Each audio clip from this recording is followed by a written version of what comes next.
What's up, Goomer Gang? Aaron here. How's everybody doing today? Welcome to December's Game Watch episode, where we're going to be talking about the top 6 games that this Goomer is excited for in this upcoming month.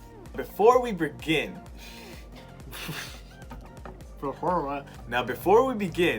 I just want to apologize because in the previous Game Watch episode, I did say that Cyberpunk 2077 was going to be released in November, but unfortunately it was delayed again, so it's supposed to be coming out December 10th. Hopefully nothing happened. Now, for those of you who don't know much about the game, then I strongly suggest you check out my previous Game Watch video for November. I'll leave a link in the description below, so that way you can learn more about the game. Alright, let's get into it. First up, we have Worms Rumble, the newest in the Worms series. Now this one is more of like a battle royale because it has up to 32 players.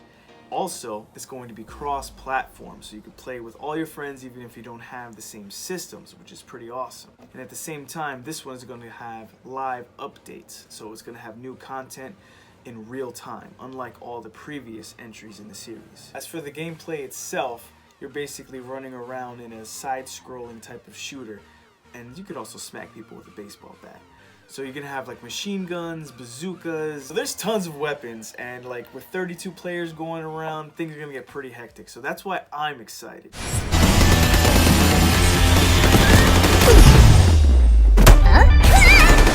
Next one is Medal of Honor Above and Beyond. This one is going to be in VR, so you're going to be laying the smackdown on the Nazis with your own 2 hands, and I mean quite literally, because not only can you use guns, but you can like grab objects with your own hands and just like smack people across the head with it. And I'm not sure if it's like a part of a cutscene, but you catch grenades, and if somebody like throws guns to you, you can like catch it and then like shoot it, so you're gonna feel like a total That's why I'm excited for this game. All jokes aside, this game is going to be quite immersive because the developers of the game wanted to create a cinematic experience and wanted you to be really there.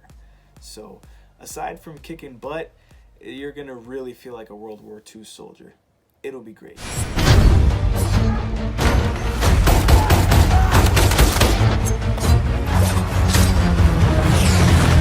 Now, for all you Goomers out there who love them some big mechs, either Gundams or Megazords or Voltron, all the above, this game might tickle your fancy.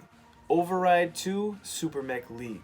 So in this game, you get to play as those skyscraper tall robots just battling it out in the city. So it's essentially a fighting game in like a 3D arena, and it's third person. So it's not like a side-scrolling fighting game where you're just like going this way and that way. You actually get to like turn around, explore the map, and the stage has hazards just to mix things up a little bit. There are 20 different robots, each with their own different skill sets, abilities, reach, and they're also fully customizable, at least aesthetically. And you can either do 1v1 or 2v2. So basically max of 4 players.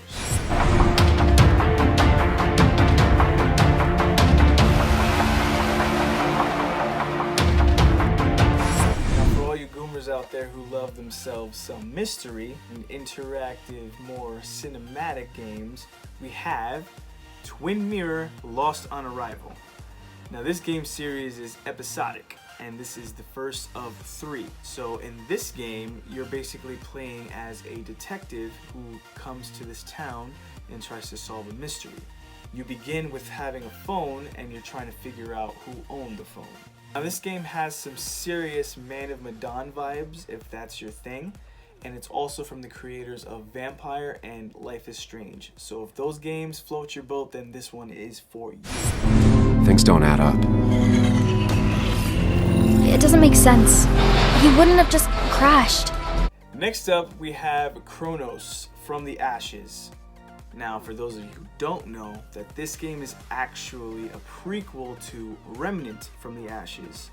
which was a VR game. Now, in this game, you are a hero who is traversing a labyrinth trying to kill an ancient evil within. This is a RPG that has like some mixture vibes of Skyrim and Dark Souls. So there's combat, there's magic, there's puzzles to solve. The cool thing about this game that you don't really see anywhere else is that every time you die, you actually age 1 year. Now, this actually affects the gameplay because when you're younger, you're faster, you're more nimble, you're more tailored to like being a melee fighter. When you get older, your magic becomes more powerful.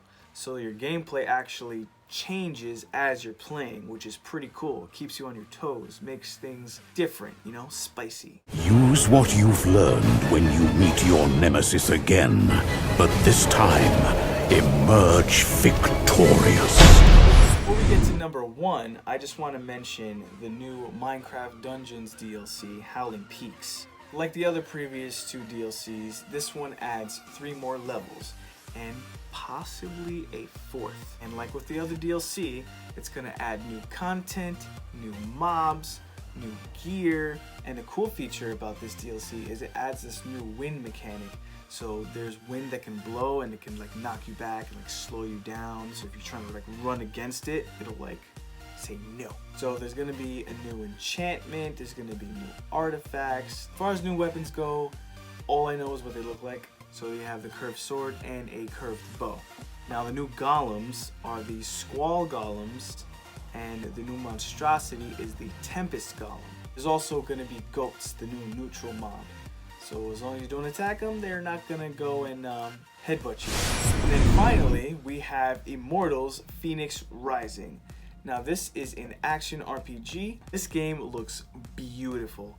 And it looks like it takes heavy inspiration from Zelda Breath of the Wild when it comes to combat and the puzzle solving and of course, like I just said, the visuals, which is absolutely beautiful. You're playing as the character called Phoenix, and you're on a quest to save all of the Greek gods from a dark curse placed by Typhon, the Titan.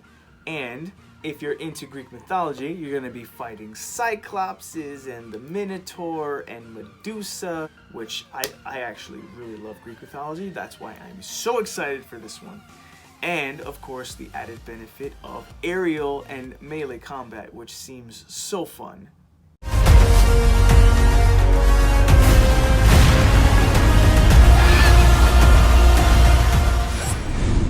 And that's about it for this video. Hope you guys enjoyed. Don't forget to like and subscribe. And if you're interested in any of the games that I just mentioned, comment down below. Let me know what you guys think. And as always, have a Goomer day.